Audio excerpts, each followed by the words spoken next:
Vil du vide mere om, hvad AI kan bruges til i jeres markedsføring? Så lad mig holde et dynamisk foredrag om AI's potentiale med praktiske eksempler. Jeg er sikker på, at det vil give dig viden og indsigt, der kan bidrage til at optimere jeres markedsføring.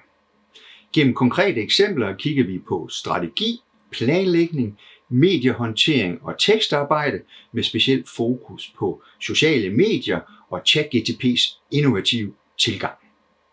Vi dykker også ned i, hvordan AI ikke blot kan optimere, men også revolutionere billede- og filmmaterialer og give masser af kreative nye muligheder på tværs af jeres markedsføringsaktiviteter. Og jeg vil garantere, at du undervejs vil forundres, men forhåbentlig også tænker, med AI kan vi markant forbedre vores markedsføringsaktiviteter. 而且我也可以使用 AI 说中文。 Du kan se mere ved at klikke på linket i teksten.